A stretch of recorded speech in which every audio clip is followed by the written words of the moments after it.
एक पुराने समय की बात है। एक गुरुकुल था जहां दूर दूर से छात्र पढ़ने आते थे। और उस गुरुकुल के गुरुजी अपने ज्ञान और शिक्षा के लिए प्रसिद्ध थे। कहा जाता था कि उनके निर्देश में शिक्षा प्राप्त करने वाले छात्र जीवन के हर पहलू में माहिर होते थे। एक दिन जब छात्रों का सत्र समाप्त हो रहा था, तब गुरुजी ने अपने सभी शिष्यों को मैदान में आने के लिए बुलाया। सभी छात्र घर वापस जाने को लेकर उत्साहित थे और जाने की तैयारी में लग गए थे। हालांकि जब गुरुजी ने उन्हें बुलाया तो वे सब रुक गए और उस मैदान में चले गए जहां गुरुजी उनका इंतजार कर रहे थे। फिर गुरुजी ने छात्रों को संबोधित करते हुए कहा, प्रिय शिष्यों, तुम्हारे जाने से पहले मैं चाहता हूं कि तुम सभी एक बाधा दौड़ में भाग लो। ये सुनकर उन सभी छात्रों दौड़ में भाग लेने के लिए उत्साहित हो गए। फिर गुरुजी ने सभी को दौड़ के नियम समझाए। इस दौड़ में आपको जमीन पर नुकीले पत्थरों वाली एक अंधेरी सुरंग से गुजरना होगा।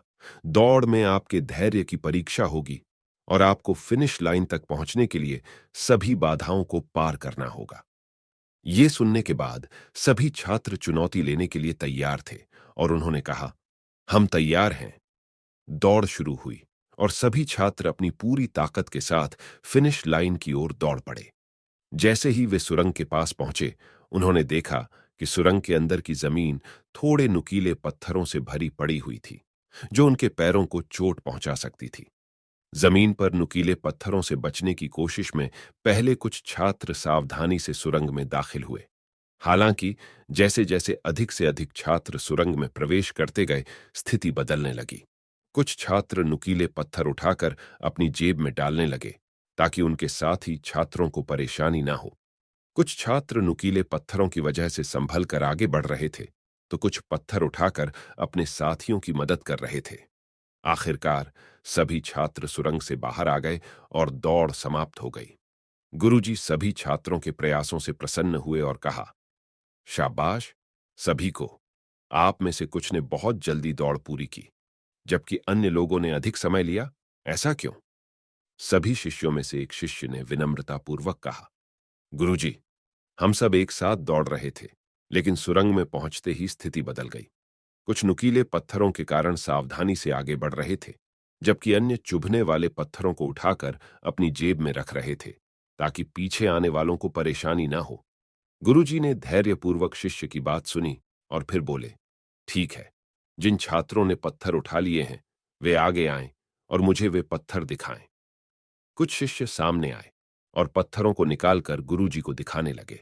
गुरुजी ने उनमें से एक पत्थर उठाया और शिष्यों से कहा, जिन्हें तुम पत्थर समझ रहे हो वे अनमोल हीरे हैं। दरअसल मैंने ही उन्हें सुरंग में डाला था। ये हीरे मेरी ओर से उन शिष्यों को उपहार हैं जो दूसरों की पीड़ा के प्रति संवेदनशील होकर इन पत्थरों को रास्ते से हटा रहे थे।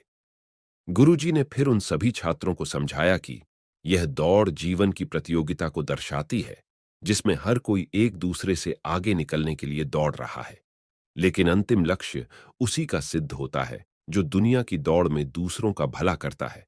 वही है असली विजेता।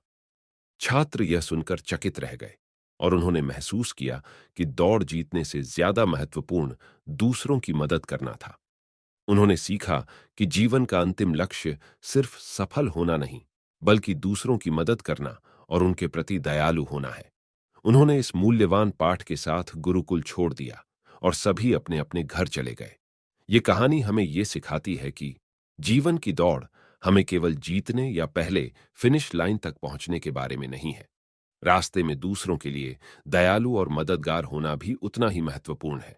और हमें दूसरों की जरूरतों और पीड़ा के प्रति संवेदनशील होना चाहिए। और जब भी हम कुछ कर सकते हो, तब उनकी मदद करने की कोशिश करनी चाहिए।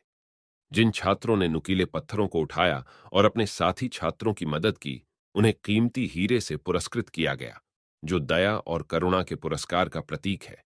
इसलिए जीवन का अंतिम लक्ष्य सिर्फ सफल होना नहीं है, बल्कि दूसरों की मदद करना और उनके प्रति दयालु होना है।